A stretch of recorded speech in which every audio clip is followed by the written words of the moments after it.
So the question is, digital transformation is a strategic business change. What are the challenges and how has COVID-19 impacted this? Thanks, Jonathan. Digital transformation means many things to many organizations. It can be a shift from on-prem to cloud, automating the business, and in some cases, changing the entire customer engagement. If we look at banking today, we do it on our app from our phone rather than go to a branch. So businesses are demanding more and thus putting more pressure on IT.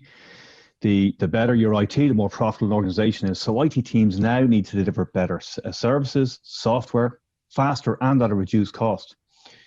So if we take banking, today we use our mobile apps, we've got online gaming, we've managed our utility bills and even our waste collection providers.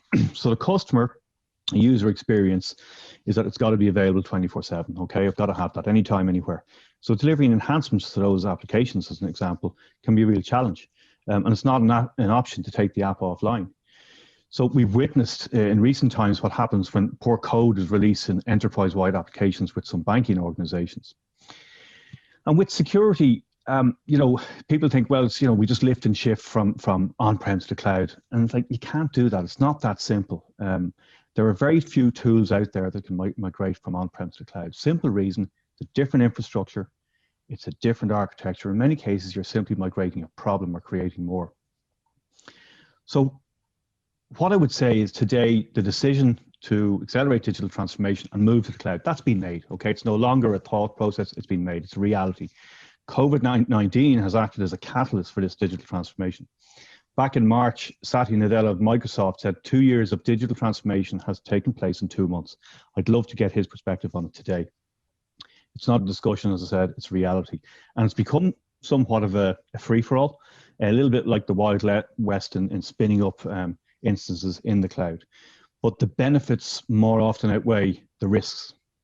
If we look at cloud computing, it offers elasticity and scalability at speed.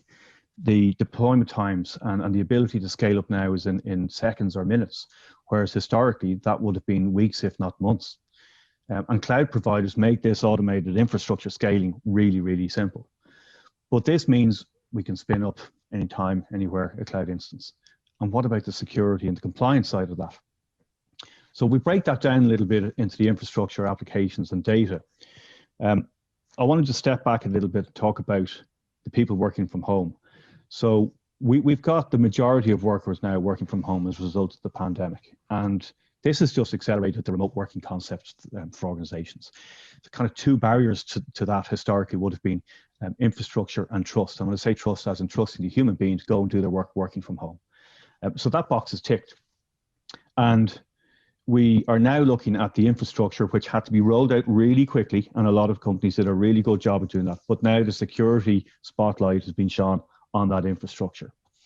So your perimeter is now ubiquitous and it's porous. Okay, I'm sitting here, I have a laptop, I have a mobile device. Over here, I've got a PlayStation. I've got so many things that are here that are connected.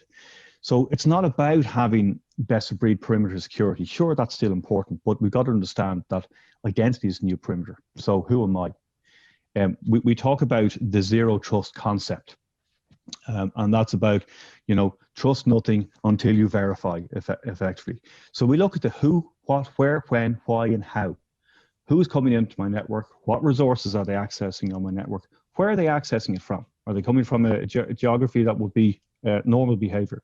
Why are they accessing the information? Is this something that is involved with their job, or are they trying to access something they would not normally access? And how are they accessing it? Mobile device, laptop, and so on. So we can build conditional access around identities, and this reduces the attack surface. Securing your users and their devices remotely is paramount. And that means pushing out the patches and updates, but you should not have to connect to the VPN to get those updates. You should simply be able to connect to the internet and receive those updates.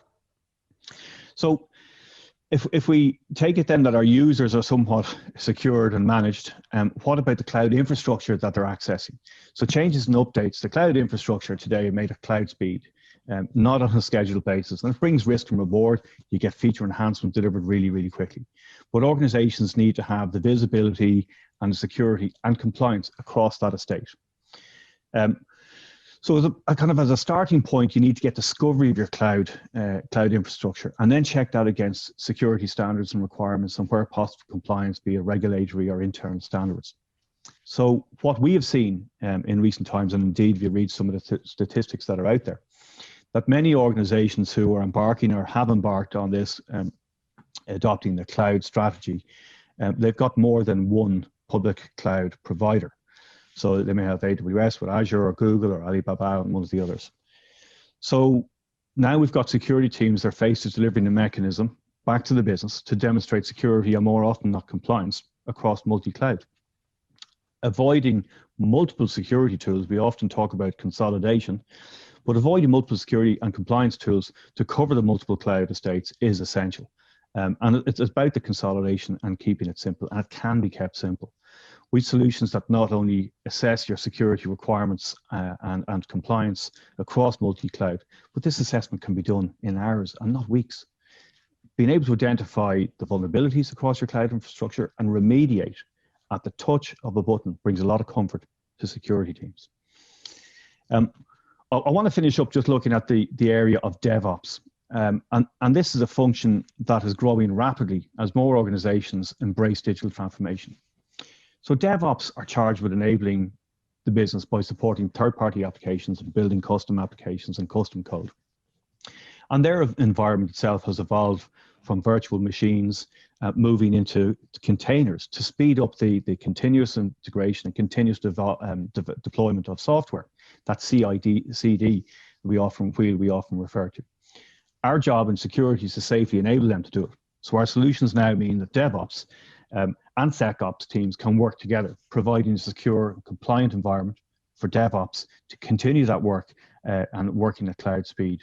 And then the business can take comfort that their environment is secure and compliant with a comprehensive audit trail. Now, we've yet to talk about details on securing identities and data, but be aware of the consequences. And I think just ask British Airways about their reduced fine of 20 million, but we'll have more on that later. Thanks very much for your time.